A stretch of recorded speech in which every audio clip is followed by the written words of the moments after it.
So this is an example of what you can build with the jig. This cabin was built using 6x8 logs, and we picked some logs that gave us a rounded shoulder just because it's more character and I like it better than everything being straight and square.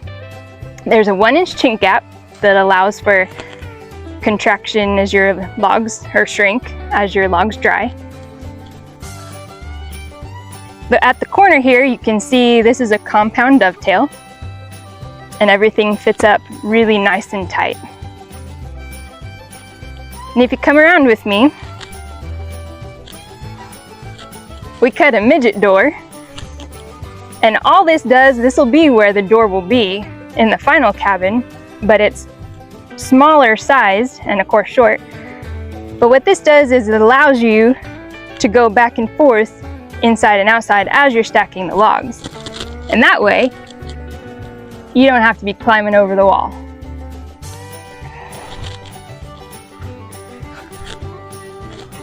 Now if you look down here at this corner, you'll see that we started the build with a half log. That gave us the foundation to go ahead and stack the rest of the walls.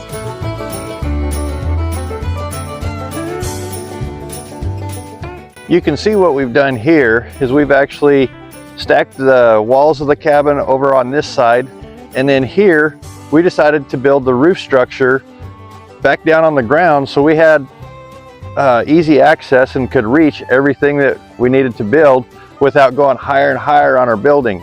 Whether you're building on site or whether you're dry stacking in your yard, this is actually a really easy way to go ahead and build your roof structure. And then once you have it designed and built, then you can go ahead and move it up to the top of your cabin. That way, if you have an issue or you've got to work a little extra on kind of a sticky spot, you're not doing it, 15 feet up in the air. You can do it down here a lot safer on the ground.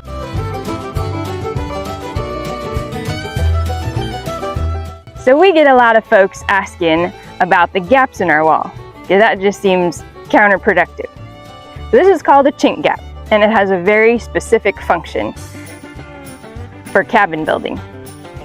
Our jig gives you a 1-inch chink gap, but you'll see that width vary all over the place, especially with older cabins.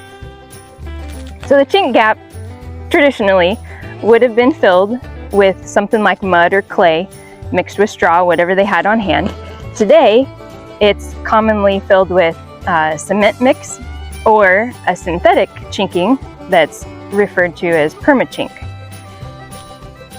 So the chink gap has a couple of functions. One, it allows you to have a really nice fit up with your dovetail. And two, it allows you to build with green logs. They don't have to be kiln dried. The chink gap gives you margin as those logs shrink, as they dry. You don't lose the integrity of your wall. And three, the chink gap provides a really handy place to run your utilities since you're building with solid timbers. Otherwise, you'd have to drill every single one for every single wire that you want to run. So you just lay your utilities in there and then chink over the top of it, and you've got a wall. So to sum it up, there's a whole lot more than aesthetics about a chink gap. There's a lot of form and functionality.